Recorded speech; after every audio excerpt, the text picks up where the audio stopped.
আজকে আপনাদেরকে দেখানো হচ্ছে এক্সেলের বর্ডার, বেসিক থেকে অ্যাডভান্স পর্যন্ত। উপরে এটা হচ্ছে বর্ডারের আইকন। তো এখানে এসে আমরা অনেক ধরনের বর্ডার পাবো। এই যে ড্র বর্ডার, এর মধ্যে যদি ক্লিক দিই তাহলে ড্র করানো যাবে। আবার নিচে আছে ড্র বর্ডার গ্রিড, তো এটার মধ্যে ক্লিক দিলাম। এখন আমি যেভাবে টান দেবো অটোমেটিক এখানে বর্ডার তৈরি হবে। ধরে টান দিচ্ছি, বর্ডার হচ্ছে। তো এখন আপনি কি করতে পারবেন, বর্ডারের স্টাইল চেঞ্জ করতে পারবেন। এই যে নিচে আছে লাইন স্টাইল, যে আপনি যদি ড্যাশ ড্যাশ চান ড্যাশ ড্যাশ, মোটা ছেলে মোটা, ডাবল লাইন চাইলে ডাবল লাইন। তা আমি ডাবল লাইন দিলাম। তাহলে এই যে ডাবল লাইন দিয়া টান দিচ্ছি, গ্রিড লাইন দেখেন, এই যে ডাবল লাইন বর্ডার তৈরি হয়েছে। তাই এখন আমি আপনাদেরকে দেখাচ্ছি যে লাইনের কালার, আপনি কালার চেঞ্জ করতে পারবেন। আগে আমরা ব্ল্যাক কালার দেখছি, এখন রেড কালার দিয়ে দেখি। যে এইভাবে ধরে টান দিচ্ছে, এই যে দেখেন রেড কালারের বর্ডার হচ্ছে। তো এরপরে আপনি আসেন, এখানে আরো স্টাইল আছে, আপনি এখানে চেঞ্জ করবেন। এই যে ড্যাশ ড্যাশ নিলাম, নিয়ে আবার আমি এখানকার কালারটাও চেঞ্জ করব। লাইন স্টাইল নেওয়া হয়েছে, এখন এই যে লাইন কালার, কি কালার নেবেন, যেমন এখানে সবুজ কালার। তো ধরে এইভাবে টান দেব, এই যে সবুজ বর্ডার তৈরি হলো, ড্যাশ ড্যাশ বর্ডার। এগুলো সব ড্যাশ ড্যাশ বর্ডার তৈরি হচ্ছে।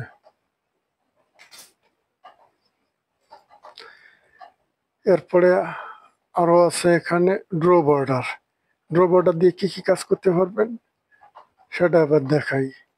যে ড্র ড্র বর্ডারে ক্লিক দিলাম, দিয়ে মনে করেন যে এই যে এখানকার একটা সেল আছে, এই সেলটার এই কর্নার থেকে ওই কর্নারে আমি একটা আড়াআড়ি আর কি, বা এই কর্নার থেকে ওই কর্নারে একটা বর্ডার হবে, সেটা করব।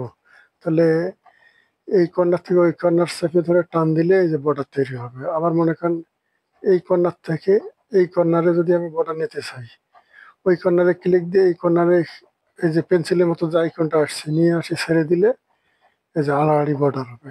তো এখন আপনি কালার চেঞ্জ করতে চাইলে এখান থেকে কালার চেঞ্জ করেন। যেমন করেন রেড নেবেন, তারপর আমরা এখানে নেব রেড কালার। তারপর এটার স্টাইল যদি চেঞ্জ করতে চান, বর্ডারের এই যে স্টাইল চেঞ্জ করবেন, যে এটা একটা আমরা এই ধরনের বর্ডার নেবো, এই জিনিসের মোটা বর্ডার আছে, এটা নিলাম। নিয়ে আপনি কি চাচ্ছেন যে এই আড়াআড়ি হবে এরকম, এই যে আড়াআড়ি।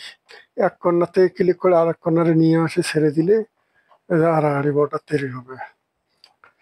তো এগুলো হলো অ্যাডভান্স।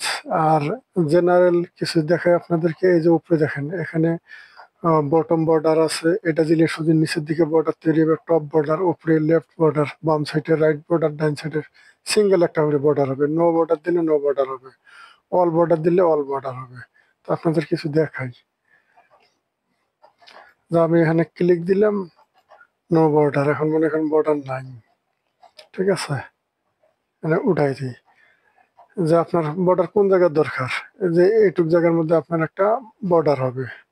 তো আপনি এখানে ক্লিক করেন, ওই যে উপরে দেখেন আইকন আছে, এখানে এসে এই যে অল বর্ডারে ক্লিক দিলে অটোমেটিক এখানে অল বর্ডার হবে। তো আমাদের ওই যে কালার নেওয়া আছে রেড কালার, এই জন্য এটা রেড কালার হয়ে চলে আসছে। এখন যদি আপনি চান এই যে বটম বর্ডার, এটা ক্লিক দেন, নিচে যেখানে আপনি বটম বর্ডার লাগবে ওইটা শুধু সিলেক্ট করবেন। আমি সিলেক্ট করলাম, এটার নিচে একটা বর্ডার হবে, যে এই যে বটম বর্ডার দিলাম, এই যে নিচে দেখেন একটা বর্ডার তৈরি হয়েছে। এখানে আমার একটা উপর দিকে বর্ডার দরকার, তাহলে এখানে আসেন, এই যে টপ বর্ডারে ক্লিক দিই, বাইরে ক্লিক দেন, এই যে টপ বর্ডার সিলেক্ট করতে হবে আগে। তারপরে লেফট বর্ডারও এরকম, যে আমার এইটুক জায়গার মধ্যে সিলেক্ট করছি, তার এই যে বাম সাইডে একটা বর্ডার হবে, যেটুকু আমি সিলেক্ট করছি। এখানে যে লেফট বর্ডারে ক্লিক দিলাম, দেখেন বাম পাশে একটা বর্ডার তৈরি হয়ে গেছে। এটার ডান পাশে একটা বর্ডার দরকার এইটুক জায়গার, তো এইটুক জায়গা আমি সিলেক্ট করলাম, করে এখানে গিয়া এই যে রাইট বর্ডার, এটার মধ্যে ক্লিক দিলাম, এই যে দেন রাইট সাইডে একটা বর্ডার তৈরি হয়েছে। এরপরে আর নো বর্ডার, যদি আপনি বর্ডার না চান, এই যে এটা বর্ডার আছে এই অংশটা পুরোটা, আমি এটা সিলেক্ট করলাম, এখন এটার আমার বর্ডার গুলোর প্রয়োজন নেই, উঠাই দেবো। এই যে নো বর্ডারে ক্লিক দিলাম, একটা বর্ডারও নেই, সব চলে গেল।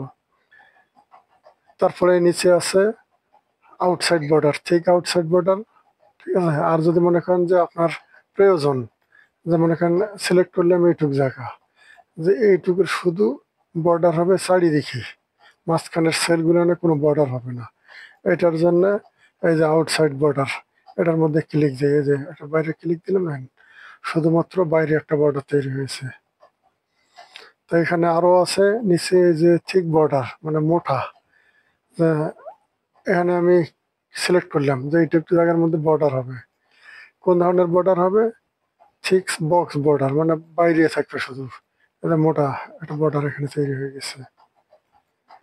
তারপরে এই যে নিচে আছে বটম ডাবল বর্ডার, যে আপনার যদি নিচের দিকে এতক্ষণ আপনি দেখছিলেন সিঙ্গেল বর্ডার, যে আমার এইটুক জায়গার মধ্যে এই যে নিচে একটা ডাবল লাইন বর্ডার হবে, নিচে বর্ডার সেটা বটম, এই যে বটম ডাবল বর্ডার, এটার মধ্যে ক্লিক দিলাম, এই যে এখানে এটা ডাবল বর্ডার হয়ে গেছে।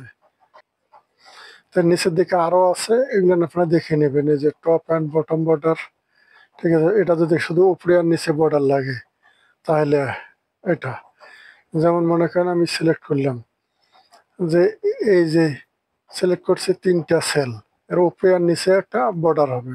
তো এটার জন্য আপনি যাবেন টপ অ্যান্ড বটম বর্ডার, এটার মধ্যে ক্লিক, তারপরে বাইরে ক্লিক দিলে এই যে দেখবেন উপরে একটা বর্ডার হয়েছে আর নিচে একটা বর্ডার হয়েছে, দুই জায়গায় দুইটা বর্ডার চলে আসছে। তা ভিডিওটা যদি ভালো লেগে থাকে একটা লাইক দিবেন, কমেন্ট করবেন, সাবস্ক্রাইব করবেন, আর ভিডিওটা শেয়ার করবেন।